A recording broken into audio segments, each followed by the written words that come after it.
అసెంబ్లీకి రావడం జగన్మోహన్ రెడ్డికి ఇష్టం ఉండదు. జగన్ అనుకో ఆయన రాకపోతే ఇంకా ఆయన పార్టీ ఎమ్మెల్యేలను కూడా ఆయన రానివ్వడు. ఒక సందర్భంలో మీరు వెళ్తే వెళ్ళండి అన్నా అన్నాడు. అధినేత రాకుండా వాళ్ళు ఎలాగూ వెళ్ళరని తెలుసు కాబట్టి. కానీ మండలికి మాత్రం వస్తారు, రచ్చ చేస్తారు. ఎందుకంటే కోర్స్ టెక్నికల్గా అక్కడ సభ్యుల బలం ఉంది కాబట్టి. సభ్యుల బలం ఉంటే దేనికి ఉపయోగించాలి? ఒకవేళ నిజంగా మీకేమన్నా బాధ్యత ఉంటే ప్రజల సమస్యల గురించో లేకపోతే ప్రభుత్వంలో వైఫల్యాలుంటే వాటి గురించో మాట్లాడాలి.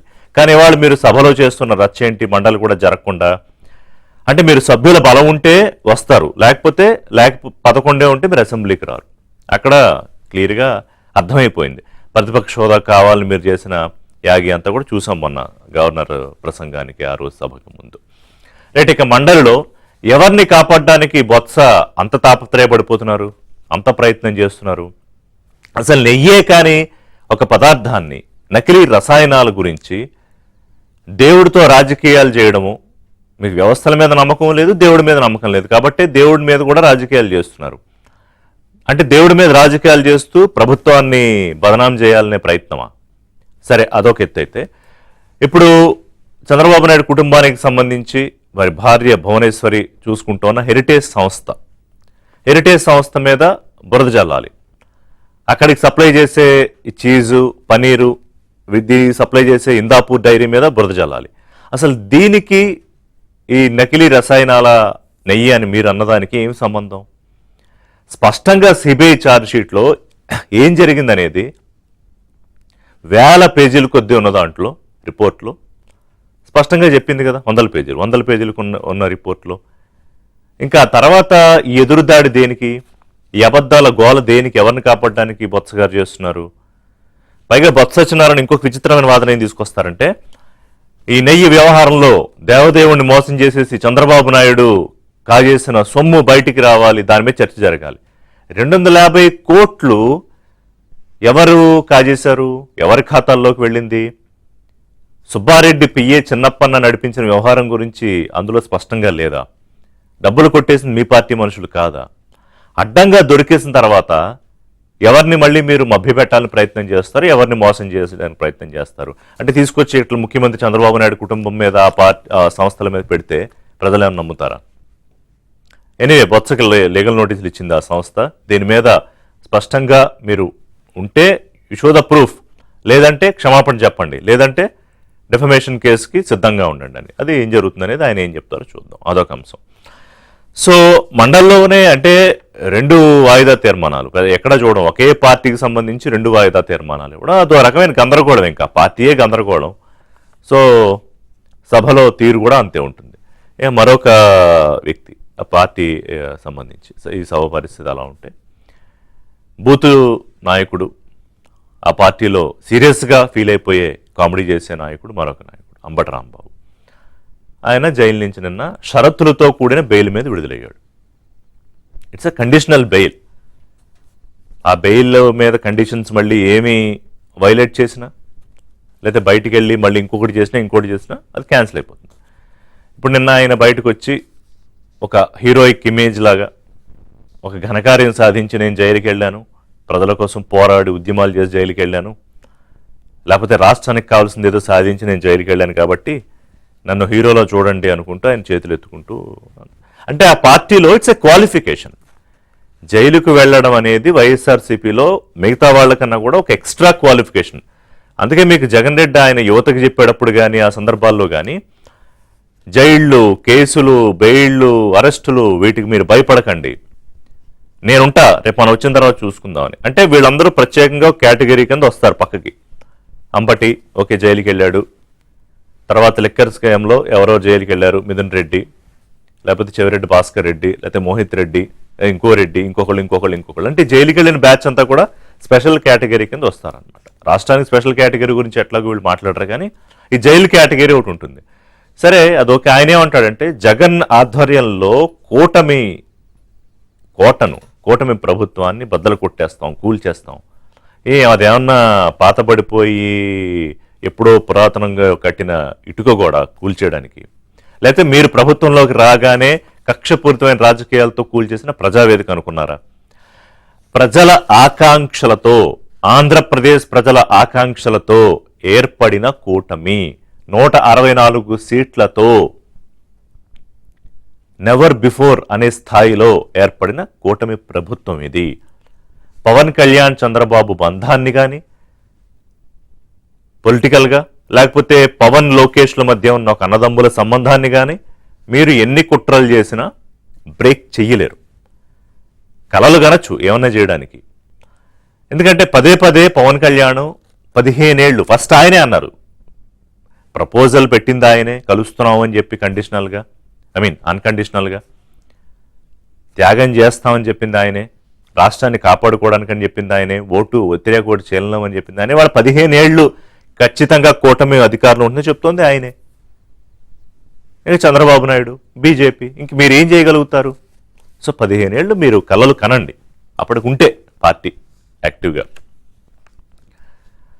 అంతేగాని ఇది ఏదో ఒకవేళ కోల్చాలంటే మీరు ఏమైనా లా అండ్ ఆర్డర్ సిచ్యువేషన్ తీసుకొస్తారా, డిస్టర్బ్ చేస్తారా, లేకపోతే పార్టీ ఆఫీసుల మీద దాడులు చేస్తారా, లేకపోతే ఇంకా బూతులు తిడతారా, లేకపోతే యువతను రప్పా రప్పా అని ఇంకా రెచ్చగొడతారా, లేదా బల ప్రదర్శన యాత్రలు చేసి ఇంకా జనాల్ని భయపెడతారా?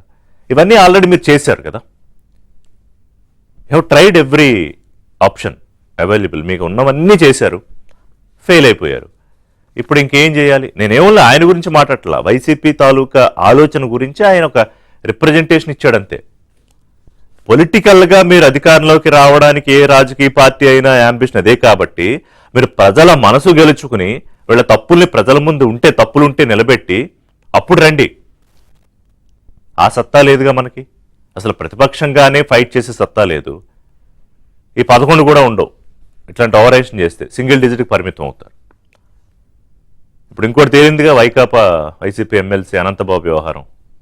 డ్రైవర్ని చంపేసి డోర్ డెలివరీ. మనం ఈ స్విగ్గీ, ఇన్స్టామార్ట్ ఇవన్నీ, జెప్టోలు ఇవన్నీ డోర్ డెలివరీ మనకు అలవాటే, ఈ కామర్స్. కానీ మనుషుల్ని చంపేసి డోర్ డెలివరీలు చేయడం అనేది ఆ పార్టీలో జగన్ గారికి మనుషులకే సాధ్యం. పైగా ఆయనకు ఊరేగింపులు. ఇప్పుడు ఆ భార్య, అనంతబాబు భార్య పాత్ర ఉందని కూడా అందులో స్పష్టమైంది.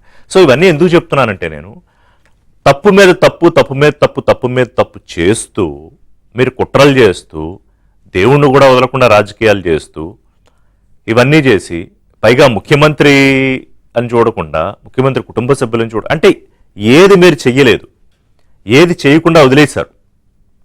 అప్పుడు మిమ్మల్ని ఎందుకు ప్రజలు అసలు క్షమించాలి? ఎందుకు అసలు ఇంకోసారి మీకు అవకాశం ఇవ్వాలి? ఇట్లాంటి కబుర్లు ఎన్నైనా చెప్పుకోవచ్చు. గాలి కబుర్లు ఏముంది, మేము గోడలు కూలే కుట్రలు, కుతంత్రపు రాజకీయాలు, ఈ కల్తీని వ్యవహారంలో మళ్ళీ దొంగే దొంగ అన్నట్టుగా తిరిగి ఎదురుదాడి, ఇవన్నీ ప్రజలు అర్థం చేసుకున్నారు. పైగా ఈ బయటకు వచ్చి మాటలు వీటన్నిటి గురించి, అంటే కూటమి స్ట్రాంగ్నెస్ గురించి కూటమి నేతలు ఏం చెప్పు, కుట్రలు పనిచేయలేదు కాబట్టి శపథాల్లోకి దిగారా? ముందు మీరు పడిపోకుండా, మీరు కూలిపోకుండా, మీరు విచ్ఛిన్నం అయిపోకుండా చూసుకోండి. తర్వాత శపథాలు చేయొచ్చు. కూటమి కోడలు కూలుస్తాం, ప్రభుత్వాలు కూలుస్తాం. బట్ ఎనీవే, ఆ నేతలు చెప్తారు, పార్టీ నాయకులు. మనతో పాటు కనపర్తి శ్రీనివాస్ గారు జాయిన్ అయ్యారు, తెలుగుదేశం పార్టీ సీనియర్ నాయకులు, పార్టీ అధికార ప్రతినిధి. అలాగే అజయ్ కుమార్ వేములపాటి గారు, ఆంధ్రప్రదేశ్ టిడ్కో చైర్మన్, జనసేన నాయకులు. కిలార్ నాగార్జున గారు, పొలిటికల్ అనలిస్ట్. నమస్కారం అండి అజయ్ గారు, శ్రీనివాస్ గారు, నాగార్జున గారు. నమస్కారం సార్. శ్రీనివాస్ గారు, శ్రీనివాస్ గారు, ఇప్పుడు చాలా అంశాలు ప్రస్తావించుకుందాం. ముఖ్యంగా ఏంటంటే, అంబటి రాంబాబు అంటే నిన్న జైలు నుంచి వచ్చిన తర్వాత, నేను ఇంతకుముందే చెప్పాను ఇంటర్వ్యూలో, మీరు వింటే కనుక, జైలుకు వెళ్ళడం అనేది ఆ పార్టీలో ఒక స్పెషల్ క్వాలిఫికేషన్. అంటే ఉన్నదానికన్నా కొంతమంది, ఒక 4-5 ఆర్టిస్టులు ఉంటారు రెగ్యులర్గా మాట్లాడేవాళ్ళు, అందులో మళ్ళీ స్పెషల్ కేటగిరీలోకి వస్తారు ఈ జైలు నేతలు. ఇప్పుడు మన స్థాయిని బట్టి, ఇప్పుడు మీరో మాట అన్నా నేనో మాట అన్నా మనం చూసుకుంటాం కదా, ఒక మాట స్థాయిని బట్టి మాట్లాడతాం. మరి అంబటి, నేను కూటమిని కూల్చేస్తా, అఫ్కోర్స్ జగన్ ఆధ్వర్యంలోనూ, కూటమిని కూల్చేదాకా వదలం, నిద్రపోము, ఈ శబ్దాలు ఏంటి? ఓకే రిషి గారు, ముందుగా మీకు, ఏబిఎన్ వీక్షకులకి, పెద్దలు జనసేన అధికార ప్రతినిధి అజయ్ కుమార్ గారికి, అలానే నాగార్జున గారికి, అందరికి కూడా ముందు నా నమస్కారాలు తెలియజేస్తున్నా. మీరు రిషి గారు వినపడుతుంది కదా? క్లియర్ ఇయ్యలేదు సార్. ఇన్సిడెంట్ మా గుంటూరుకి సంబంధించింది కాబట్టి కొద్దిగా నాకు ఈసారి ఇవాళ ఎక్కువ ఇవ్వండి, నా రిక్వెస్ట్. ఓకే. అది సార్, ఆ ఇన్సిడెంట్ గురించి చెప్పాలి. నేను సరే, నిన్న అంబటి రాంబాబు 18 రోజుల తర్వాత బెయిల్ వచ్చింది, బయటకు వచ్చాడు, ఏదో కోట గోడల్ని కూల్చేస్తా నేను వచ్చిన తర్వాత ఇది చంద్రబాబు నాయుడు గారు లోకేష్ గారి ఆధ్వర్యంలో జరిగింది అని చెప్పేసి ఒక తప్పుడు ప్రచారాన్ని సరే అతను పేరే అబద్ధాల రాంబాబు కాబట్టి అతను చెప్పేవన్నీ కూడా అబద్ధాలే. పూర్తిగా ఆయన ఫస్ట్ స్టార్ట్ అయింది ఏంటంటే అండి, ఏదో తిరుపతి లడ్డు మీద ఒక గుడి దగ్గర ఒక ఫ్లెక్స్ వేశారు. ఆ ఫ్లెక్స్ వాళ్ళు ప్రజాస్వామ్యబద్ధంగా వేసుకున్నప్పుడు నువ్వు మొదటి రోజు అంబటి రాంబాబు వెళ్ళి ఇది మీరు కనుక రేపు సాయంత్రం 24 గంటల్లో పీక్ అయిపోతే నేను వచ్చి పీకేస్తానన్నాడు. నువ్వు వచ్చి పీకేసేది ఏంటది? నువ్వు మున్సిపాలిటీకి కార్పొరేషన్ కంప్లైంట్ ఇయ్యి, పోలీసులు కంప్లైంట్ ఇయ్యి, దాంట్లో నిజంగా రెచ్చగొట్టే విధంగా ఏదన్నా ఉంటే వాళ్ళు తీసేస్తారు. నువ్వు వచ్చి తీసేది ఏంది? నువ్వు వచ్చావు అన్నట్టు నువ్వు 15 మంది వేసుకొని వచ్చావు, అక్కడికి వచ్చావు. వచ్చిన తర్వాత ఆ గుడి వాళ్ళు నిన్ను నల్ల చొక్కా వేసుకొని వచ్చావు కాబట్టి టెంపుల్ లోకి నిరసనలు వ్యక్తం చేయడానికి రాకూడదు సార్ అని వాళ్ళు ఆ గుడి టెంపుల్ కమిటీ పంతులు బ్రాహ్మిన్స్ ఆ కమిటీ వాళ్ళు చెప్పారు. వెళ్లకుండా అక్కడికి వచ్చి అతను పీకే ప్రయత్నం చేసినప్పుడు అక్కడ తెలుగుదేశం పార్టీ కార్యకర్తలు గొడవ జరిగింది. ఆ గొడవలో ఘర్షణలో ఇతడు కారు వెక్కి వెళతా సరే నిన్న అక్కడ లోకల్ గా ఎవరైనా తిడితే నువ్వు ఆగి వాళ్ళకి సమాధానం చెప్పాలి. అంతేగాని చంద్రబాబు నాయుడు గారి తల్లిదండ్రులు ఏం చేశారు? అంత హద్దు పొద్దు లేకుండా మాట్లాడావు. నేను ఒకటే అడుగుతా ఉన్నాను ఈ సందర్భంగా, మీరు చంద్రబాబు నాయుడు గారి ప్రభుత్వంలో 2014-19 మా ప్రభుత్వం ఉన్నప్పుడు నిన్ను నమ్మం బాబు అని ఒక క్యాప్షన్ పెట్టుకొని కార్ల మీద మోటార్ సైకిల్ మీద వేసుకొని తిరిగారు. ఆ రోజు మేము అప్పుడు డీజీపీ ఠాగూర్ గారికి మేము వెళ్ళి కంప్లైంట్ చేస్తే చూస్తామండి అన్నాడు. ఏమి మా ప్రభుత్వం అప్పుడు ఉండి కూడా ఆయన చెప్పాడు ఈ గొడవలు అవుతా ఉంటే ఇది కానివ్వండి అని చెప్పారు. ఏమీ కాదా? మేమేమన్నా అన్నామా? మేము ఎక్కడ మీ కార్లు బాగుంటామా? మేము దాడులు ఎందుకు నమ్మం బాబు అంటే మేమేం మాట్లాడలేదు కదా. ప్రజాస్వామ్య పద్ధతిలో కంప్లైంట్ ఇచ్చి ఊరుకున్నాం. దగ్గరికి వెళ్ళి ప్రజా కోర్టులో తేల్చుకున్నారు, నమ్మాలో లేదో తేల్చుకున్నాం. నువ్వెవడు అసలు అక్కడ నువ్వు కంప్లైంట్ ఇవ్వాలి, లేదంటే జిఎంసీ వాళ్ళకి ఇవ్వాలి, లేదంటే పోలీస్ స్టేషన్ కి ఇవ్వాలి. నువ్వు వచ్చి రభస సృష్టించి అంబటి రాంబాబు అనే అతనికి నిత్యం వార్తల్లో ఉండాలి. అతను అసలు గత 5-6 నెలల బట్టి అయితే సార్ కావాలని అరెస్టుకు తగతగలాడిపోతా ఉన్నాడు. నన్ను అరెస్ట్ చేయండి, నాకు ఇమేజ్ కాకాడి గోవర్ధన్ రెడ్డిని అరెస్ట్ చేస్తాడు, లేకపోతే ఇంకోటి అరెస్ట్ చేస్తున్నారు, నన్ను చేయటం లేదు, మా జగన్ నన్ను మళ్ళీ ఎక్కడ దూరంగా పెడతాడు ఏంటో అని. ఎందుకు ఆదుర్దా? ఎందుకు ఆదుర్దా అంటే మార్పులు తగ్గిపోతున్నాయి. అక్కడ జగన్మోహన్ రెడ్డి ఏమో మొన్న మధ్య కాలంలో కూడా మీటింగ్ పెట్టి ఏమయ్యా కొడాలని నువ్వు రావట్లేదు, నువ్వు దూరంగా ఉంటున్నావు, వంశీ నువ్వు దూరంగా ఉంటున్నావు, ఆయన అమరగడ్డ ఇన్ఛార్జి ఆయన ఎవరో ఉంటే నువ్వు దూరంగా ఉంటున్నావు, మిమ్మల్ని అందరినీ మీరు ఉంటే దూరంగా పెడితే నేను పార్టీ నేను వేరే ఆల్టర్నేటివ్ చూసుకుంటాను అనగానే ఏదో ఒకటి మాట్లాడాలి. అంబటి రాంబాబుకు నోటి దూల ఎక్కువ మామూలుగా. ఇప్పుడు మీరు చెప్పిన పేర్లన్నీ కూడా ఆ బ్యాచే.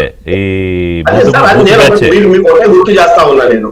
2014-19లో ఉన్న మా అధికారంలో ఉన్నప్పుడు మేము ఎక్కడైనా వాళ్ళ కార్యాలయాల మీద కానీ వాళ్ళ నాయకుల మీద దాడులు చేసామా? మేమన్నా వాళ్ళ రాష్ట్ర కార్యాలయాల మీద ఏమన్నా దాడులు చేసామా? మేము ఎప్పుడైనా రాజకీయంగానే తెలుసుకున్నాం.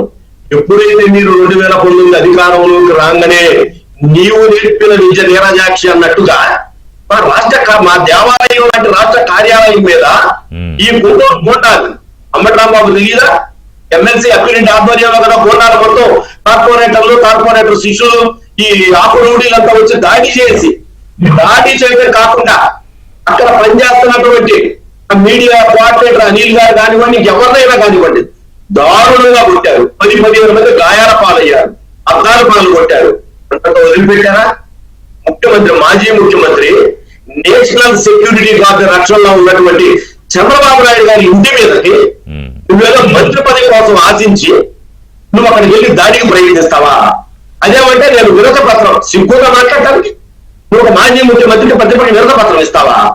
నువ్వు ఎమ్మెల్యే అయ్యి ఎవరికి వాళ్ళు నువ్వు పోయి జగన్మోహన్ రెడ్డికి ఇచ్చుకోపోయి దానికి నువ్వు ఒక్కడిగా వచ్చావా? అట్లాంటి వాళ్ళకి కదా ఆయన పదవులు ఇచ్చాడు. తర్వాత అతను పదవుల్లో పోటీ పెట్టాడు. మీరు అన్నట్టు ఓపెనింగ్ రిమార్క్స్ లో మీరు చెప్పినట్టుగా కొన్ని క్వాలిఫికేషన్లు పెట్టాడు. ఆ క్వాలిఫికేషన్ లో నెగ్గినోడు మాట్లాడేవాడు, బూతులు మాట్లాడేవాడికే మంత్రి పదవులు తప్ప ఆ శాఖలతో వాళ్ళకి ఏమి సంబంధం లేదు. సరే అది అట్లా వదిలేస్తే అంబటి రాంబాబు గారు సరే చంద్రబాబు నాయుడు గారి తల్లిదండ్రులు తింటి ఇంటికి వెళ్ళాడు. ఇంటికి వెళ్ళిన తర్వాత అందరూ రాష్ట్ర వ్యాప్తంగా ఉన్నటువంటి తెలుగుదేశం శ్రేణులు ఆలోచించింది, ఏంటి ఇట్లా మాట్లాడాడు ఏంటి, అసలు అతను నైజం అదే చంద్రబాబు నాయుడు గతంలో లోకేష్ గారిని అసెంబ్లీలో సభలో లేని వ్యక్తిని చాలా దారుణంగా బాడీ షేకింగ్ చేశారు. బాడీ షేకింగ్ ఏమని చేశాడు? జగన్మోహన్ రెడ్డికి 50 సంవత్సరాలు, మన ముఖ్యమంత్రికి, లోకేష్ గారికి 40 ఏళ్లే. దురదృష్టవశాత్తు లోకేష్ గారి 50 ఏళ్ళలా కనపడతాడు, మా నాయకుడు 40 ఏళ్ళలా కనపడతాడు, అది మా నాయకుడుకున్న గ్లామర్ అని చెప్పి బాడీ షేకింగ్ చేశారు. ఇంకా చంద్రబాబు నాయుడు గారి తల్లి భార్య భువనేశ్వరి చాలా అన్నాడులేండి, ఇంకా మనం అది చెప్పుకోవడానికి కూడా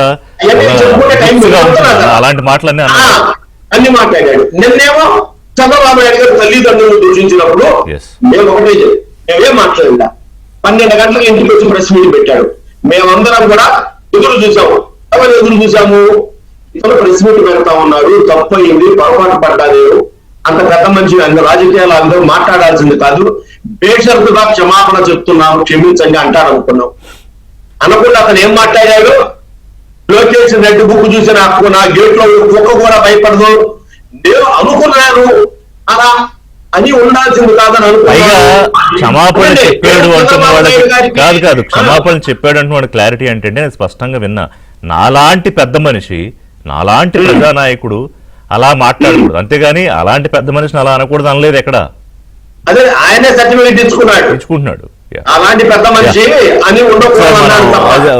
అజయ్ గారితోనూ నాగార్జున గారితో మాట్లాడదు. ఒక్క నిమిషం సార్, ఇప్పుడు సంతలో నీ సంతలో కాళ్ళు పట్టుకున్నట్టు నీలో నువ్వు అనుకునేది, నువ్వు కనుక 12:30 గంటక ప్రెస్ మీటింగ్ పెట్టి చెప్తే అసలు ఏముండేది కాదు కదా. నువ్వు ఏమన్నావు?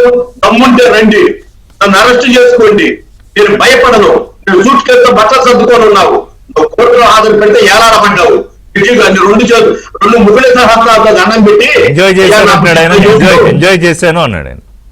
లేదండి, జడ్జి గారి దగ్గర మొదట హాజరు పెట్టినప్పుడు నాకు 70 ఏళ్ళు, నేను మాజీ మంత్రిని, నేను కూడా న్యాయవాదిని, దయచేసి నాకు బెయిల్ ఇవ్వండి, నాకు స్లీప్ యానిమియా అని చెప్పేసి నాకు నిద్రకు సంబంధించిన వ్యాధి ఉంది, నేను చాలా వృద్ధుండి అని మాట్లాడావు. నేను అసలు గతంలో ఏం మాట్లాడావు? అరెస్ట్ చేసుకోండి, నేను జామీందారులు కూడా పెట్టను, షూరిటీస్ కూడా పెట్టను, బయటికి రాను అన్నావు. ఎందుకు వచ్చా బయటికి? లోపలే ఉండపోయేవారు. అజయ్ గారు ఏమంది? ఇలాంటి ఆకురవులకు తెలుగుదేశం భయపడదు, మీరు దానికి ప్రోత్సహించింది మీరు, ఇది కావాలి. పోలీసులు ఉన్నారు, పోలీసులు కనుక అక్కడ కనుక నిన్ను రక్షించకపోతే ఎంత పరిస్థితి దారుణంగా ఇంకో తప్పుడు టెర్రర్ చేశారంటున్నారు. ఈ సందర్భంగా శ్రీనివాస్ గారు, అజయ్ కుమార్ గారు, ఎనీవే ఈ అంబటి వ్యవహారం అంతా చెప్పుకొచ్చారు కదా, ఎందుకంటే ఆయన అక్కడ ప్రత్యక్షంగా చూశారు. సరే, ఆ తర్వాత ఆగ్రహావేశాల్లో కార్యకర్తలతో పాటు ఆయన కూడా వెళ్ళారనుకోండి, అందుకే ఆయన దగ్గరగా ఉన్నారు కాబట్టి అదంతా చెప్పారు. అజయ్ కుమార్ గారు, ఇప్పుడు కూల్చేయడానికో నిలబెట్టడానికో అసలు వీళ్ళు ఎవరు? నిలబెట్టింది బ్రహ్మాండంగా మ్యాండేట్ ఇచ్చింది ప్రజలు కదా, ఆంధ్రప్రదేశ్ ప్రజలు. కూల్చివేతలు వీళ్ళకి అలవాటు, కూల్చే మాటలు వీళ్ళకి అలవాటు. ఎట్లా అర్థం చేసుకోవాలి ఈ ప్రలాపనలు అంటారా దీన్ని అజయ్ కుమార్ గారు? ఫ్రస్ట్రేషన్ అండి. ఓకే, అధికారం చేతిలో లేకపోవడం అనేది వీళ్ళకి కాదు, వీళ్ళ నాయకుడు జగన్మోహన్ రెడ్డి గారికి విపరీతమైన ఫ్రస్ట్రేషన్ లో ఉన్నారు. ఆయన ఓడిపోయిన ఒక 3 నెలల నుంచి మొదలు పెట్టాడు, నెక్స్ట్ టైం అధికారంలోకి వస్తే ఇట్ట చేస్తాము, అట్ట చేస్తాము, బెదిరిస్తాము, ఎవరు మీరు అధికారులు ఇక్కడ ఉన్న పవర్ లో ఉన్న వాళ్ళకి మాట వినొద్దు అంటే ఇదే మాట. వాళ్ళకి ఏమీ లేదు. ఒక అపోజిషన్ లీడర్ గా ప్రవర్తించాల్సిన విధంగా వాళ్ళు ప్రవర్తించరు. వాళ్ళు ఏదో ఒక అంటే మీరు కానీ చూశారంటే జగన్మోహన్ రెడ్డి గారు మొదటి నుంచి కూడా అన్నిటికీ అతీతుడు నేను అనుకుంటాడు, రూల్స్ నాకు అప్లై చేయమనుకుంటాడు. మా అసెంబ్లీకి రాదు, ఎందుకంటే నాకు opposition party leader of the opposition ఇవ్వాలా అంటాడు. ఎందుకు ఇవ్వాలా, నీకు లేదు కదా అర్హత అంటే కాదు మాకు ఇవ్వలేకపోతే మీకు రాము. మీరు కానీ చూసారంటే ఆ పార్టీ వాళ్ళ బిహేవియర్ అంతా కూడా మేము చట్టాలకి లోబడి పనిచేయము, ఎదుటోళ్ళు మాత్రం అన్నిటికీ లోబడి వాళ్ళ ఇష్టాన్ని ప్రకారంగా పనిచేయాలా అనే ఒక ధోరణి ఉందండి. ఇవాళ వాళ్ళ ఫ్రస్ట్రేషన్ అధికారంలో లేము, అధికారంలో ఇంకా 10 ఏళ్ళు 15 ఏళ్ళు రాలేమో అని ఒక ఫ్రస్ట్రేషన్ తో మాట్లాడే మాటలు. ఇవాళ ఇందాక కనుపతి గారు చెప్పినట్టు అంబటి రాంబాబు గారి నుంచి ఆయన బిహేవియర్ పబ్లిక్ గా ఇవాళ కాదు, ఒకసారి ఒక హిస్టరీ తీసుకురండి, ఒక ట్రాక్ తీసుకోండి. అసెంబ్లీలో మాట్లాడిన మాటలు అయితే ఏమి, అప్పట్లో ఖమ్మంలో జరిగిన విషయంలో ఆయన రెచ్చగొట్టే విధానం అయితే ఏమి, మొన్న కానీ దాని ముందర కూడా రోడ్డు మీద ఏదో ఒక రోడ్ బ్లాక్ ఉంటే పోలీసు వాళ్ళని తిట్టి కాలుతో కొట్టి అక్కడ రోడ్ బ్లాక్ అంతా ఒక వీరి రౌడీలాగా బిహేవ్ చేసే ఆయన పద్ధతి పబ్లిక్ లోకి వస్తే ఒక ప్రజా నాయకుడుగాను ఒక రాజకీయ వ్యక్తిగా ఎప్పుడు బిహేవ్ చేయరు. వారి బిహేవియర్ ఎక్కువగా కూడా కొంచెం ఈ విధంగా ఒక అన్రూలీ బిహేవియర్ ఉంటుంది. ఆ పార్టీలో కూడా అటువంటి దాన్ని బాగా ప్రోత్సహిస్తారు.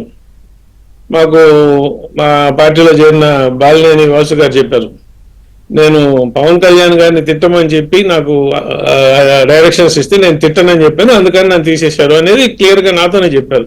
అంటే వాళ్ళ అక్కడ ఉన్న లీడర్లందరినీ కూడా వాళ్ళకి ఇచ్చేది ఏంటంటే మీరు అపోజిషన్ ని తిట్టాలా, మీరు మెయిన్ గా మేము చెప్పిన వాళ్ళని ఇష్టం వచ్చినట్టు మాట్లాడాలా అని. ఈ ఫ్లెక్సీలు యుద్ధం ఇవన్నీ అంటున్నారు కదా, అసలు ఈ ఫ్లెక్సీలు అనే కల్చర్ యుద్ధం తెచ్చింది ఎవరండి? మీకు గుర్తుందో లేదో, వాళ్ళ అధికారంలో ఉన్నప్పుడు వీళ్ళందరూ పెత్తందారులు పక్కన పాలేరని చెప్పి చంద్రబాబు నాయుడు గారు పల్లకిలో కూర్చుంటే పక్కన దాన్ని మోస్తున్న కళ్యాణ్ గారు అని చెప్పి ఈయనేదో పెత్తందారి వర్గం వర్సెస్ అప్రెస్డ్ వర్గం అని చెప్పి పోస్టర్లు స్టార్ట్ చేసింది ఎవరు? ఫస్ట్ ఈ ఫ్లెక్సీలు అనేది రాష్ట్రం మొత్తం మీద పెద్ద పెద్ద హోర్డింగ్స్ ఏం చేసి వాటిని అంతా డబ్బులు ఇచ్చుకొని మొత్తం ఆంధ్రప్రదేశ్ లో అంతా స్ట్రాటజిక్ పొజిషన్స్ లో పెద్ద పెద్ద ఫ్లెక్సీలు పెట్టి, అప్పుడు గుర్తుందో లేదు, మాకైతే అన్ని గుర్తున్నాయి ఏం చేశారు. పవన్ కళ్యాణ్ చంద్రబాబు బొమ్మలు పెట్టి కొట్టారు. అదే సార్, పెద్ద మహాసభల్లో పవన్ కళ్యాణ్ అలాగే చంద్రబాబు నాయుడు గారి బొమ్మలు పెట్టి నానా అంటే చెప్పులతో పంచులు కొట్టేలాగా వీళ్ళు శుద్ధ పురుషులాగా మాట్లాడతారు ఏంటంటే ఇవాళ వీళ్ళు చేసిన అరాచకాలు వాళ్ళ ప్రభుత్వంలో ఉన్నప్పుడు. కనుపర్తి గారు చెప్పారు ఇందాక 2014-19 తెలుగుదేశం ప్రభుత్వం ఉన్నప్పుడు ఇట్లాంటివన్నీ జరగల. కానీ వీళ్ళు ఎప్పుడైతే ప్రభుత్వంలోకి వచ్చారో అప్పటి నుంచి ఎవరైతే రాజకీయమైన ప్రత్యర్థులు ఉన్నారో వాళ్ళ మీద భౌతిక దాడులు అనేది మొదలుపెట్టి ఫస్ట్ 6 months లో మీ మాచర్ల ఏరియాలో ఎంతమంది చచ్చిపోయారు లెక్కలు తీయండి. పొలిటికల్ గా ఎన్ని మర్డర్స్ అయినాయి తెలవదా? గుర్తులేదా? అప్పుడు మనం ఏదో ఒక బాడీ అంటే నిజంగా కూడా ఒక ఆయన బాడీ డోర్ డెలివరీ చేశారు. దానికి ముందర అసలు తెలుగుదేశం కార్యకర్తల మీద జనసేన కార్యకర్తల మీద ఇన్ని దాడులేని ఈ కల్చర్ తీసుకొచ్చింది ఎవరు? సో ఇవన్నీ ఏంటంటే అధికారంలో లేవని చెప్పి ఫ్రస్ట్రేషన్, వాళ్ళ నాయకుడిని మెప్పు పొందడానికి నోటుకు వచ్చినట్టు మాట్లాడాలి. మైకు పెడితే టీవీ ముందర కూర్చుంటే మనం ఏదంటే అది మాట్లాడవచ్చు అనేది. ఇంకోటి మీ దృష్టికి తీసుకొస్తానండి, behind every slogan there is an agenda. ఎందుకు చేస్తున్నారని కూడా మీరు ఆలోచించండి. ఇవాళ అంటే మీరు అడిగిన పాయింట్ కూటమి గురించి, ఇవాళ ఈ కూటమి 15 ఏళ్లు గట్టిగా ఉంటుంది అని చెప్పి పదే చంద్రబాబు నాయుడు గారు పవన్ కళ్యాణ్ గారు మాట్లాడుతున్నారంటే ముందు ముఖ్యంగా ఈ 15 ఏళ్ల ప్రస్తావన బయట సభలో తీసుకొచ్చింది పవన్ కళ్యాణ్ గారే, డిప్యూటీ సీఎం పవన్ కళ్యాణ్. ఎందుకు మాట్లాడుతున్నారు? ఈ రాష్ట్ర ప్రగతి గురించి వాళ్ళు ఆలోచించి, ఈ రాష్ట్రం ప్రగతి దిశలో పోవాలంటే, ఈ రాష్ట్రాన్ని మనం ఒక స్వర్ణాంధ్రప్రదేశ్ గా తీర్చిదిద్దాలంటే ఈ కూటమి 15 ఏళ్ళు ఉండాలా, ప్రజా శ్రేయస్సు కోసం మనం పనిచేయాలా అని చెప్పి ఒక దృఢమైన నిశ్చయంతో చేస్తున్నారు. వీళ్ళు ఈ రచ్చలు రావిళ్ళు ఎందుకు చేస్తున్నారు? ఈ కూటమి యొక్క స్పెషాలిటీ ఏంటంటే, అంటే మన ఆంధ్ర రాజకీయాలు కానీ చూస్తే జనరల్ గా ఒక అంటే కాస్ట్ గురించి నేను మామూలుగా మాట్లాడను, కానీ ఒకసారి చెప్పాల్సిన అవసరం ఉంది. ఈ 2 మేజర్ క్యాస్ట్ ఏదైతే ఉన్నాయో కమ్మ కాపు అనేవి, వాటి ఈ 2024 ఒకటయ్యి ఈ అపోజిషన్ పార్టీని తుడిచిపెట్టేశాయి. 11 సీట్లకి తీసినారు. ఇవాళ వాళ్ళకి అర్థమైంది ఏంటి, మనం రాజ్యాధికారం రావాలంటే ఎట్టన్నా చేసి ఈ క్యాస్ట్ని విడదీసి వాళ్ళు చేస్తేనే మనకి ఏదన్నా ఛాన్స్ ఉంటుంది అని ఒక దరిద్రమైన ఆలోచనతో దాని పరం మీదే మీరు కానీ చూసారంటే వీళ్ళందరూ కాపు నేతల చేత ఏదో ఒకటి మాట్లాడించి ఆ హార్ట్ ల్యాండ్ ఏదైతే ఉందో విజయవాడ, అక్కడ గలబాలు చేయాలని, ఈ కులచిచ్చు పెట్టాలని చెప్పి అని ఒక కుట్రతో చేసిన పనులు ఇవన్నీ కూడా. ఇప్పుడు కూటమి ఏర్పాటుకు ముందు చేశారు, ఏర్పాటు అయిన తర్వాత చేశారు, ఓడిపోయాక కూడా ఇప్పుడు చేస్తున్నారు, రేపు చేస్తారు. ఎన్నికల నాగార్జున గారు ఇప్పుడు అసెంబ్లీకి రారు, ఇందాక నేను చెప్పినట్టు. ఎందుకంటే ఆయనకి హోదా కావాలి, పదవులు కావాలి, అధికారం కావాలి, లేకపోతే ఆయన రాడు. సరే, మండలిలో బలం ఉంది, కానీ అక్కడ కూడా నిన్న పట్టుమని పావుగంట కూడా సభ జరగనివ్వలేదు. సంబంధం లేని సంస్థలను తీసుకొచ్చి దాని మీద వాయిదా తీర్మానాలు ఇచ్చి, అంటే మళ్ళీ ఇది ఎక్కడ రూటు? తప్పు చేసింది వాళ్ళు, దొరికిపోయింది వాళ్ళు, సిబిఐ ఛార్జ్ షీట్లో పేర్లు ఉన్నది వాళ్ళు, మళ్ళీ తిరిగి దాన్ని ఇంకొక సంస్థ మీదకి నెట్టే ప్రయత్నాలు. ఆ నేపథ్యంలో అరెస్ట్ అయిన వ్యవహారంలో అంబటి రాంబాబు చేసే శపథాలు, వీటి గురించి మీ అనాలిసిస్. రిషి గారు, మీకు చర్చలో పాల్గొన్నటువంటి మిత్రులకు, ఏబిఎన్ వీక్షకులకు శుభోదయం అండి. నమస్కారం. మనం మొదటి నుంచి అంబటి రాంబాబు గారిని చూస్తూ ఉన్నాము. నేను అంబటి రాంబాబు గారి గురించి ఎప్పుడు చెప్పాల్సి వచ్చినా గానీ, సీరియస్ గా జరిగేటువంటి ఒక రాజకీయం అనేది ఒక సీరియస్ గా జరిగే సినిమా అయితే దాంట్లో మరీ సీరియస్నెస్ ఎక్కువైనప్పుడల్లా కొంచెం ఎంటర్టైన్మెంట్ కోసంగా వచ్చి మాట్లాడేటువంటి వ్యక్తి అంబటి రాంబాబు గారి కానీ నేను తీసుకుంటాను. ఆయన ఎప్పుడు కూడా నేను మీ ఉద్దేశం ప్రకారం ఆయన పొలిటికల్ కమెడియనా? మళ్ళీ ఆ మాట అంటే మళ్ళీ బాధపడతారన్నది నేను సౌమ్యంగా చెప్తున్నాను అనుకోండి. ఓకే. సో అలాంటి వ్యక్తి తర్వాత ఆయన దురదృష్టం ఏంటంటే యాక్చువల్ గా ఆయన సినిమాల్లో ఉండాల్సినటువంటి వ్యక్తి పొరపాటున రాజకీయాలు అంతకుముందు నటించాడు కదా, కానీ దాన్నే కెరియర్ గా కనుక తీసుకొని ఉంటే బాగుండేది. ఆయన హావభావాలు కానీ మాట్లాడేటువంటి విధానం కానీ చాలా డ్రామాటిక్ గా ఉంటుంది, నాటకీయంగా ఉంటుంది. కానీ ఇప్పటి వరకు ఆయన ఇన్నిసార్లు మాట్లాడినా సెటైరికల్ గా, పుల్ల విరుపుగా, లేకపోతే వ్యంగ్యంగా మాట్లాడటం అనేటువంటిది ఏంటంటే ఇలాంటి ఫీలింగ్ ఇందాక మీరు అన్నారు చూసారా, కమెడియన్ అనేటువంటి ఫీలింగ్ మామూలు వర్గాల్లో అంటే ట్రోలింగ్ మెటీరియల్ లేకపోతే మీ మెటీరియల్ గా తయారవుతున్నారు. అలాంటి సందర్భంలో ఇవాళ మీరు కనుక వైఎస్ఆర్సీపీని తీసుకుంటే గతంలో ప్రతి వాళ్ళు బయటకు వచ్చి మాట్లాడేవాళ్ళు ప్రెస్ మీట్లు పెట్టి, కానీ ఒకసారి మీరు గమనిస్తే ఇవాళ ఎంతమంది మాట్లాడుతున్నారండి? ఒక అంబటి రాంబాబు గారు, పేరు నాని, తర్వాత రోజా, అడపాదడప ఒకళ్ళిద్దరు వచ్చి మాట్లాడుతున్నారు తప్పితే మాట్లాడే వాళ్ళు కరువయ్యారు. అలాంటి పరిస్థితుల్లో కాస్త తెలియగల వ్యక్తి కాబట్టి అంబటి రాంబాబు గారు ఏంటంటే ఇప్పుడు ఉన్నటువంటి పొజిషన్ లో మిగతా ఎవరు మాట్లాడట్లేదు కాబట్టి నంబర్ 2 పొజిషన్ కి ఈయన ఏం చేశాడేమో అనేటువంటి అనుమానం గత కొద్ది రోజులుగా అతను ప్రవర్తిస్తున్నటువంటి విధానం చూస్తే అనిపిస్తోందండి. తన ఇమేజ్ ని మార్చుకోవాలి. ఇప్పుడు దాకా ఉన్నటువంటి ఆ కమెడియన్ అనేటువంటి ఇమేజ్ ని ఒక హీరోయిక్ దీనిగా తీసుకురావాలనేటువంటి భాగంలోనే ఇవన్నీ చేస్తున్నారని నేను అనుకుంటున్నాను. గతంలో ఇందాక తెలుగుదేశం మిత్రులు చెప్పినట్టుగా గత 6 నెలలుగా చాలా తహతహలాడిపోతున్నాడు ఆయన. ఒక్కసారైనా నన్ను జైలుకి వెళ్ళి వస్తే నేను హీరోని అవుతాను, నేను బాగా పెర్ఫామ్ చేసి జగన్మోహన్ రెడ్డి గారి దగ్గర మార్కులు కొట్టేస్తే నెక్స్ట్ కనుక అధికారంలోకి వస్తే, ఇప్పుడు ఎదురిగి విజయసాయి రెడ్డి గారు నంబర్ 2 పొజిషన్ అనేది ఖాళీ చేసి వెళ్ళిపోయారు. సజ్జల రామకృష్ణారెడ్డి గారు అంటే పార్టీలో జగన్మోహన్ రెడ్డి గారికి కాస్త ఇష్టం ఉందే కానీ పార్టీలో ఎవరికి అతనంటే పడట్లేదు. కాబట్టి లాంగ్ టర్మ్ గోల్ పెట్టుకొని ఈయన ఇలాగ ప్రవర్తిస్తున్నారు అనేటువంటిది మనకు అర్థమవుతుంది. ఒకటి తర్వాత ఆయన నేను క్షమాపణ చెప్పాను, నా అంత గొప్ప వ్యక్తి లేదు, ఎవడన్నా క్షమాపణ చెప్పాడని మాట్లాడుతున్నాడు. ఆ టోటల్ ఆ ఎపిసోడ్ అంతా నేను చూశానండి. అతను మాట్లాడినటువంటి ఎక్కడైనా క్షమాపణ కానీ, క్షమాపణ అనే పదం కానీ, పశ్చాత్తాపడినట్టు కానీ లేదు. ఆ పదం ఎక్కడైనా వాడాడా? నో. తన గురించి తను పెద్ద లీడర్ గా చెప్పుకోవడం, నా మనస్సాక్షి నన్ను ప్రశ్నించింది, నేను ఇలా మాట్లాడి ఉండకూడదు అని నా మనస్సాక్షి ఎంతసేపుడికి ఈగోలే గాని, పెద్ద మనిషి అయితే ఏం చేయాలి?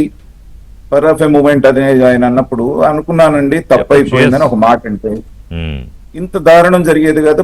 అంబటి రాంబాబు పెద్ద మనుషులే అని చెప్పేసి న్యూట్రల్స్ లో కూడా ఒక భావన కలిగేది, ఏదో అన్నాళ్లే చేసేయాళ్లే. కానీ మనకి తెలుగులో ఒక సామెత ఉంది, నోటితో నవ్వుతూ నొసలతో ఎక్కిరించడం అని. ఒక పక్కన ఇలా మాట్లాడకుండా ఉంటూ బాగుండు అని చెప్పేసి అంటూనే నా దగ్గర 2 కుక్కలు ఉన్నాయి, లోకేష్ రెడ్ బుక్ అవి కూడా ఇది కావు, కమాన్ అది ఇది అని చెప్పి ఛాలెంజ్లు చేసినటువంటి పద్ధతి చూస్తే ఆయన ఇంటెన్షన్ ఏంటనేటువంటిది మనకు క్లియర్ గా అర్థమవుతుంది. కరెక్ట్. కానీ ఇక్కడ జరిగిన ప్రమాదం అంబటి రాంబాబు గారు గమనించింది ఏంటంటే ఈయనకి ఒక ట్యాగ్ తగిలిచ్చేసారు. ఇప్పుడు దాకా ఏంటంటే ఆయన సాధు జంతువు, మాటల్లో ఇదే గాని ఆ సెటైరికల్ గా మాట్లాడటమే గాని అంత కరుగ్గా మాట్లాడే వ్యక్తి కాదు. ఈయన ఎప్పుడైతే లోపలికి వెళ్ళాడో టైగర్ అనే ఒక బిరుదు ఈయనకి తగిలిచ్చి కాపు టైగర్ అనే ఒక టైటిల్ ఇచ్చేసి పులి సవారీ చేయించడానికి ఈయన పులి మీద ఎక్కిచ్చేశారు. బొట్టు పెట్టేశారు. దిగాడనుకోండి పులి కాదు కదా, బొట్టు పెట్టేశారంట. బొట్టు పెట్టేశారు.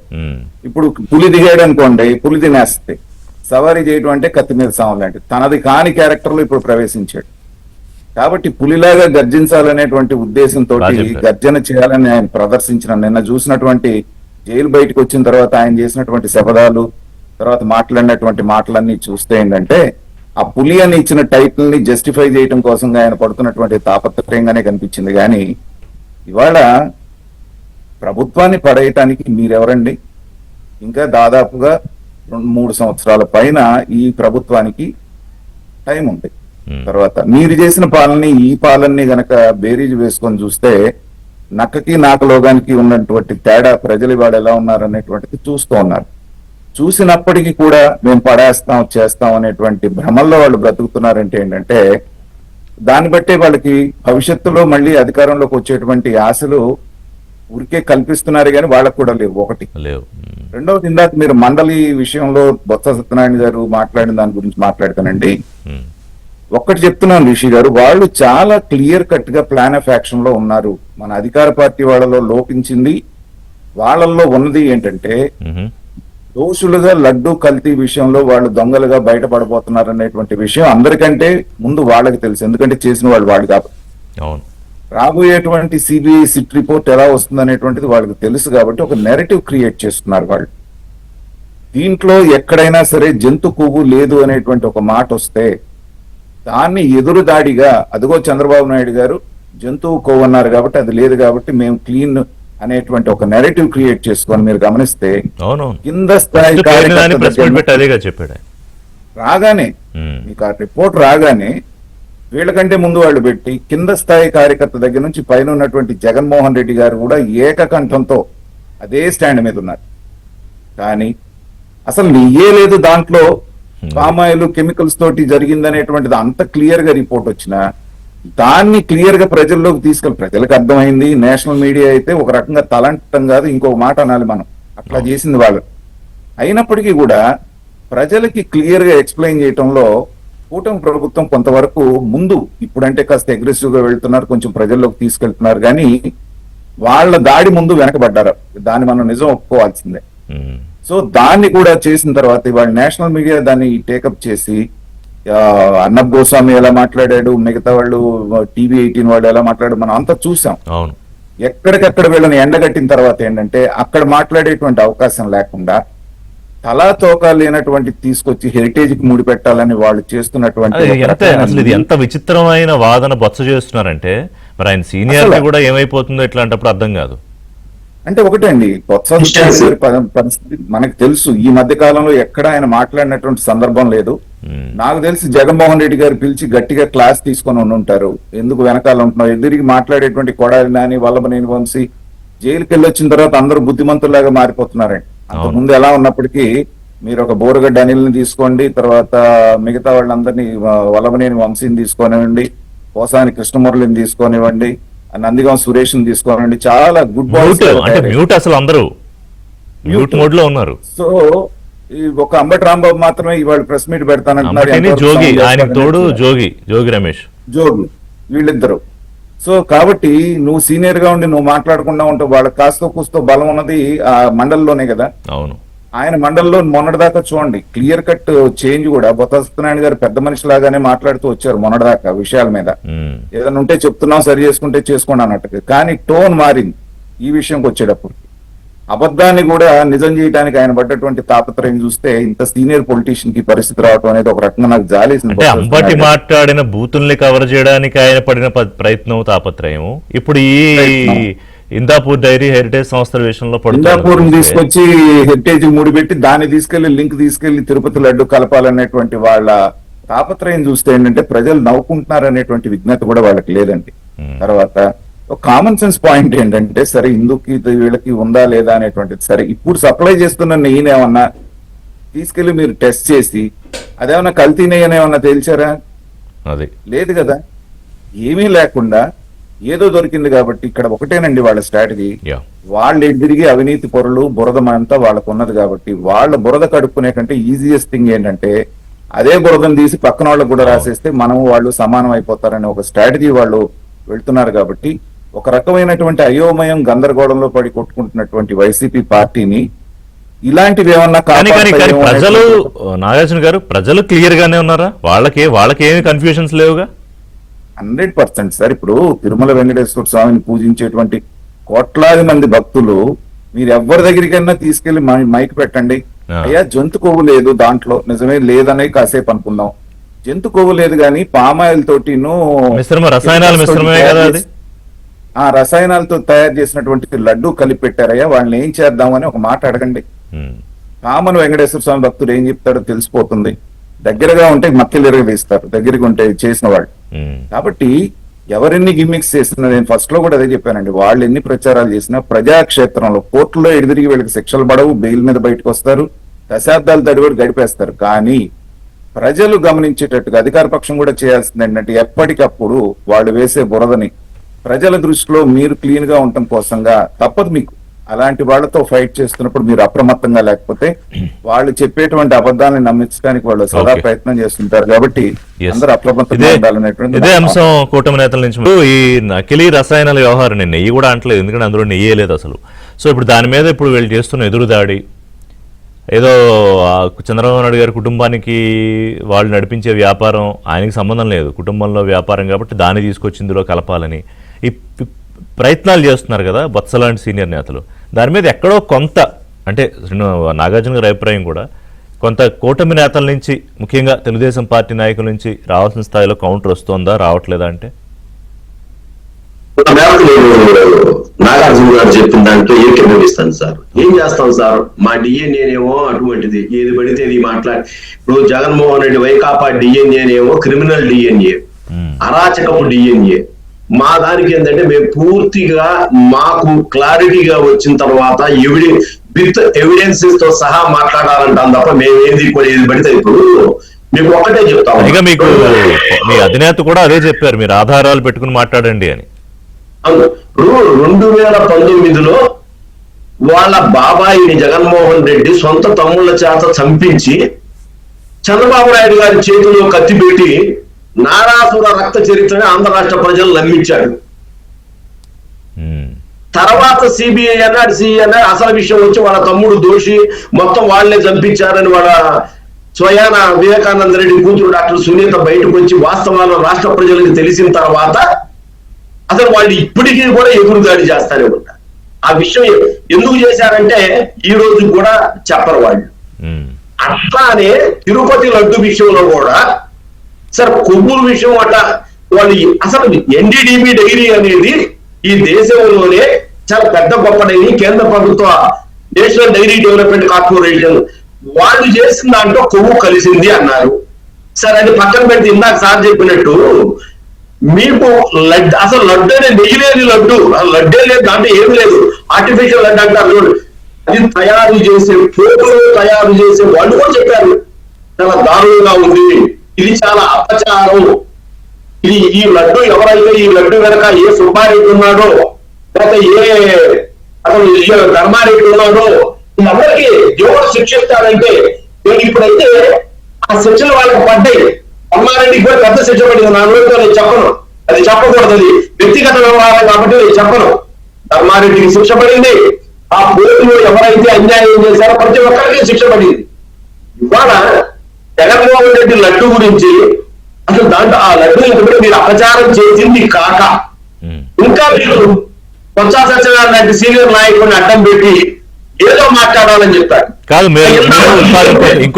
ఇంకొక వాదన తీసుకొస్తున్నాడు, ఆయన అబ్జర్వ్ చేశారో లేదో, చంద్రబాబు నాయుడు దేవదేవుడి సొమ్మును ఎలా దోచుకుంటున్నాడో చర్చ జరగాలంటే అసలు అదేంటి, అది ఎక్కడి నుంచి వచ్చింది? నేను చిన్న విషయం చెప్తాను సార్. ఆ దేవదేవుడి చంద్రబాబు నాయుడు గారిని ఆ దేవదేవుడి సమక్షంలోనే మీ దగ్గరుండే నక్సలైట్ల పేరుతో ఉండే ఒక వ్యక్తి ప్లస్ నక్సలైట్లు కలిసి 23 క్లెయిమ్ నోర్మన్స్ పెట్టి దేవుడు సన్నిధిలో దేవుడి సమక్షంలో అలిపిరిలో బాంబు పేలిస్తే ఒక్క దెబ్బ లేకుండా వీరుడుగా పైకి వేసి మా నాన్నకి దెబ్బలు తగిలియా అన్నాడు. ఆ దేవదేవుడు వెంకటేశ్వర స్వామి రక్షించుకున్నాడు ఆయన. నువ్వు నిజాయితీ పరుడివి, నువ్వు ఈ రాష్ట్రానికి అవసరం చంద్రబాబు నాయుడు గారు, మీరు బ్రతకాలి అని చెప్పి రక్షించుకున్నాడండి. ఇవాళ వీళ్ళెవరండి దేవుడికి అపచారం చంద్రబాబు చేశాడని? చంద్రబాబు నాయుడు గారు కలలో కూడా దేవుడికి కానీ వ్యక్తులకు కానీ వ్యవస్థలకు కానీ అన్యాయం చేయటం కానీ లేకపోతే వ్యవస్థలను చంపటం కానీ పొరపాటులో కూడా చేయడు. కరెక్టే, కానీ ఇప్పుడు వీళ్ళు మొదలు పెట్టారు కదా ఎదురుదాడి, ఇందాపూర్ డైరీ తీసుకొచ్చారు, హెరిటేజ్ తీసుకొచ్చారు, దీనికి లింక్ పెట్టి ముడేసే ప్రయత్నాలు చేస్తున్నారు. Sir Indapur dairy paneer Britannia వాళ్ళకి తయారు చేసి ఇస్తారు, అమూల్ డైరీ కూడా. Cheese, ఈ అమూల్ డైరీని నువ్వు అసలు చిన్నపిల్లలు ఎత్తుకున్నట్టు ఎత్తుకొని సాక్షి పేపర్లు అమూల్ అమూల్ అమూల్ అని చెప్పి కొట్టావు కదా. ఎన్నప్పుడు లేని వాళ్ళు అమూల్ కూడా సప్లై చేశారు కదా. మరి దాన్ని ఏమంటావు? మరి ఇలాంటి ఎదురుదాడులకి చేయటం, తప్పు చేయటం, ఎదురుదాడులు. ఇవాళ గ్రూప్ 1 పేపర్ తీసుకున్నాను సార్, 160 పోస్టులు. ఆర్డీఓ డిఎస్పీలు పప్పు బెల్లాలు అమ్ముకున్నట్టు కోట్ల రూపాయలకు అమ్ముకున్నారు. హైకోర్టు రద్దు చేసింది. గుంటూరులో ఉండే ఆటో డ్రైవర్లు లేకపోతే హోటల్లో పనిచేసే సబ్బుని చేత దిద్దిచ్చారు ఆ పేపర్లు. వాళ్ళ చేత 164 స్టేట్మెంట్ రికార్డ్ చేయించారు. వాళ్ళు దానికి సంబంధించిన పిఎస్ఆర్ అరెస్ట్ అయి బయట తిరుగుతా ఉన్నాడు. వాళ్ళ ఏపీఎస్సీ మాజీ సెక్రటరీ అరెస్ట్ చేసి బెయిల్ తెచ్చుకొని బయట ఉన్నాడు. లక్షల మంది జీవితాలతో మీరు ఆడుకున్నారు. అంత మహాపాపం.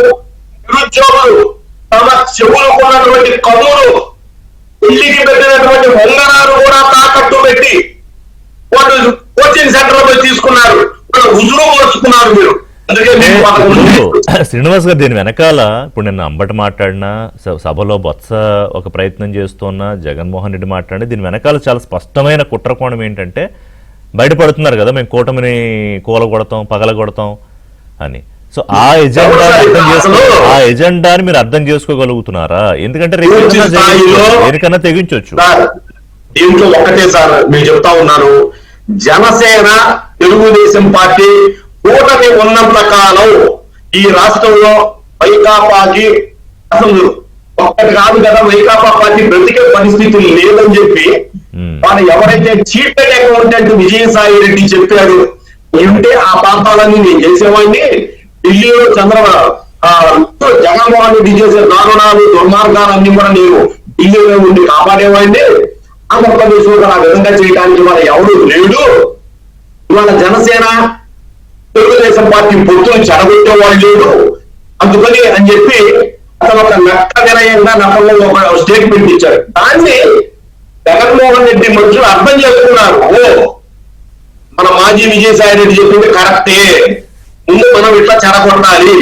ఇక అదే ప్రయత్నం. అసలు కాపు నాయకుడు ఎప్పుడయ్యారని అంబటి రాంబాబు, అంబటి రాంబాబు గురించి మీరు మీ సాక్ష్య పత్రికలో ఏది రాసేవాళ్ళు?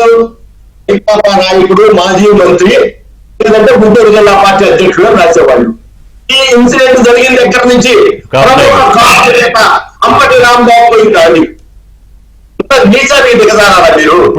ఏమైంది ఆ రోజు కొడాలి నాని వంశీ ఇంటి మీద జరిగితే ప్రముఖ కమ్మ నాయకుడే రాయలేదు మీరు? రాయమని నేను చెప్పాలా? ఇప్పుడు దానికి ఇంకొక భాష, దానికి జగన్మోహన్ రెడ్డి ఇంకొక భాషని చెప్తాడు కదా, నీకన్నా డిఫరెన్స్ బిట్వీన్ అవునా, difference between Nani and Ambati అనేది ఎవరు రెచ్చగొడతా ఉన్నాడు? అజయ్ గారు రెచ్చగొడుతుంది ఎవరు?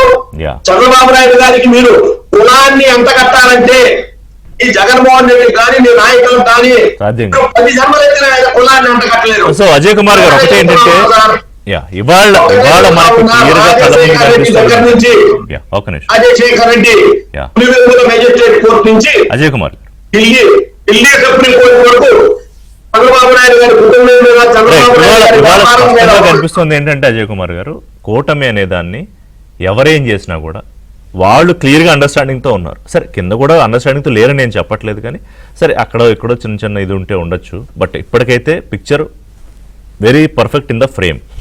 మరి దీన్ని ఎలాగోలా డిస్టర్బ్ చేయాలని, అది కులం తీసుకొస్తారా, ఇంకోటి తీసుకొస్తారా ప్రయత్నాలు అయితే చేస్తారు కదా.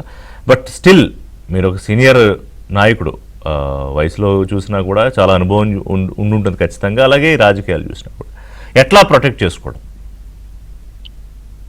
ఖచ్చితంగా అండి. ఈ కుట్ర అనేది అందరికీ కళ్ళ ముందర కనిపిస్తున్నది. కొంచెం అన్నా రాజకీయ జ్ఞానం ఉంటే వాళ్ళు బిలీవ్ చేస్తున్నారు అనేది, ఈ కుట్ర చేస్తున్నారు అనేది అందరికీ తెలిసి వస్తున్నది. నేను మీ ద్వారా ఇవాళ ఒకటి చెప్పదలుచుకున్నాను. రాజకీయ నాయకత్వంలో అవగాహన బాగుంది అంటే చంద్రబాబు నాయుడు గారు, లేదు పవన్ కళ్యాణ్ గారు, లోకేష్ గారు, మిగిలిన మంత్రివర్గాలందరూ కూడా కలిసి పనిచేస్తున్నారు. కానీ కింద లెవెల్కి వచ్చేసరికి ఈ సమన్వయం ఇంకా గట్టిగా చేయాల్సిన అవసరం ఉంది. ఏది తెలుగుదేశం, జనసేన, బీజేపీ కూటమి దీంట్లో ఎలక్షన్స్ ముందర ఈ సమన్వయ కమిటీలన్నీ కొన్ని పెట్టి బాగా పనిచేసాయి. ఆ ఎలక్షన్స్ తర్వాత కొంచెం అవన్నీ కూడా అవసరం బట్టి ఇదైనాయి. ఇవాళ మళ్ళీ అటువంటి సమన్వయ కమిటీలు మండల స్థాయిలో గ్రామ స్థాయిలో కూడా మనం ఏర్పరచుకొని ఓకే. ఇటు కుట్రల్ని ప్రజల్లో బహిర్గతం చేస్తూ తిప్పి కొట్టాల్సిన అవసరం ఉన్నది. ఈ కుట్ర యువతో ఆగదు, ఈ కుట్ర కంటిన్యూస్ గా నడుస్తూనే ఉంటుంది. ఈ కుట్ర అనేది నిరంతరంగా చేస్తూ ఉంటారు. ఈ రూపంగా కాకపోతే ఇంకో రూపంలో వస్తుంది. ఈ కుట్రల్ని మనం ముందన్నే గ్రహించి ఆ కుట్రల్ని మనం ప్రజల్లో వాటిని ఎక్స్పోజ్ చేసి తిప్పి కొట్టాలంటే ఈ సమన్వయ కమిటీలు ఇవన్నీ కూడా కొంచెం గ్రౌండ్ లెవెల్లో ఈ కూటమి పార్టీల్లో అదే అప్పుడంటే ఒక రీజన్ కొంచెం కసిగా ఉన్నారు కాబట్టి అందరూ గట్టిగా పనిచేశారు, ఎక్కడ గ్యాప్స్ లేకుండా. మరి ఇప్పుడు అది ఎట్లా ఉందో చూసుకోవాలి, మీరు చెప్పాలి, నాయకులు చూసుకోవాలి. కూటమి 15 ఏళ్లు మనం కలిసి ఉండాలన్నప్పుడు గ్రామ స్థాయిలో లేదా క్షేత్ర స్థాయిలో కలిసి ఉన్నప్పుడే ఇది బాగా కలిసి ఉంటుంది. యా, సో ఈ క్షేత్ర స్థాయిలో కొంచెం సమన్వయం ఇంకా గట్టిగా చేసుకొని చేయాలని చెప్పి నా అభిప్రాయము. నాగార్జున ఈ గారు, కుట్రలు మాత్రం ఆగవు, కుట్రలు చేస్తూనే ఉంటారు. వాళ్ళకి వాళ్ళు రూపం మార్చుకుంటారు అంతే. అజయ్ కుమార్ గారు, వాళ్ళకి ఇది రూపం, రేపు ఇంకో రూపం, ఇంకో రూపం అంతే. ఇది బ్యాడ్ చేస్తారు, ఇంకోటి చేస్తారు. అదేదో ఉంది కదా, ఉల్టా చోర్ కొట్టవాళ్ళతో దాంట్లో అన్నట్టు తప్పు వాళ్ళు చేస్తారు, ఇంకోరి మీద తప్పేయడానికి పొడుగు తల్లడానికి ప్రయత్నిస్తుంటారు. Yes, తిరుపతిలో ఇదేమి ఇంకో విషయం అయితే ఇది నిరంతరంగా ఒక ప్రక్రియగా నడుస్తుంటుంది. ఎందుకంటే వాళ్ళు అధికారమే పరమావధిగా వాళ్ళు చేస్తున్నారు. వాళ్ళు ఏ రోజు ఇప్పుడు వాళ్ళు పవర్ లో తప్పులేదు. నేనేమంటానంటే పొలిటికల్ పార్టీ అధికారం కోసం పనిచేయచ్చు, కానీ దాని రూపం ఏంటి, దాని పద్ధతి ఏంటి, ఏం ఫాలో అవుతున్నారు, అధికారంలో ఉన్నప్పుడు ఏం చేశారు అనేది ఇంపార్టెంట్ కదా. Yes, yes. ఇప్పుడు మీరు అధికారంలో ఉన్నప్పుడు ఈ రాష్ట్రాభివృద్ధికి మీరు ఏం చేశారు, Correct. ఏమి అభివృద్ధి వచ్చారు, ఈ విధంగా ఎందుకు నాగార్జున గారు, what's your say on this? Rishi గారు, 25 సంవత్సరాలు 30 సంవత్సరాలు నేనే ముఖ్యమంత్రిగా ఉంటాను, ఈ రాష్ట్రాన్ని పాలిస్తాననే మైండ్ సెట్ లో ఉన్నటువంటి జగన్మోహన్ రెడ్డి గారు రెండోసారికి కేవలం 11 సీట్లకే పరిమితం అయ్యి అంత దారుణమైనటువంటి ఓటమి పొందిన తర్వాత ఆయన ఇలాంటివి చేయకుండా ఇంట్లో కూర్చొని రామకోట రాసుకుంటారని ఎవరు అనుకోం కదండి. సో ఆ పార్టీ బేసే మిగతా పార్టీలు, పొలిటికల్ పార్టీలు భారతదేశంలో ఎన్నున్నా వాటన్నిటికంటే డిఫరెంట్ అయినటువంటి పార్టీ వైఎస్ఆర్సీ. సో కేవలం అబద్ధాలు అనేటువంటి బేస్ మీద ఈ ఒక అబద్ధాన్ని చెప్పి ప్రజల్ని నమ్మించి కులాల వారీగా, మతాల వారీగా చిచ్చు పెట్టి దాంట్లో పబ్బం గడుపుకుని రాజకీయం చేయాలనేటువంటి మైండ్ సెట్ ఉన్నప్పుడు ఏంటంటే, ఇందాక ఇద్దరు మిత్రులు చెప్పినట్టుగా ఖచ్చితంగా నిరంతరం వాళ్ళు క్రిమినల్ మైండ్ సెట్ తోటి ఇలాంటివి ఏమేమి తయారు చేసి బురద జల్లాలని చూస్తూనే ఉంటారు. దానికి నేననేది ఏంటంటే, అందరూ మాట్లాడటం అనేది కాకుండా ఒక సపరేట్ గా కాస్త సబ్జెక్ట్ మీద గ్రిప్ ఉండి స్ట్రైట్ టు ద పాయింట్ మాట్లాడేటువంటి కొంతమంది అధికార ప్రతినిధులను పెట్టుకొని వాళ్ళు మాట్లాడిన ప్రతి చట్టకి సమాధానం చెప్పాల్సిన పని లేదు. దాంట్లో ఉన్నటువంటి పాయింట్ ని సూటిగా సుత్తి లేకుండా ప్రజల మనసులోకి తీసుకెళ్లేట్టుగా చేసేటువంటి వాళ్ళని కొంతమందిని పెట్టుకుంటే, అలాగే కింద స్థాయిలో ఇందాక మిత్రులు చెప్పినట్టుగా సమన్వయం జాగ్రత్తగా చేసుకుంటే వీళ్ళు ఎన్ని ప్రయత్నాలు చేసినా అవి ఫలించవు. అప్రమత్తంగా ఉండాలనేది మాత్రం నా సూచన.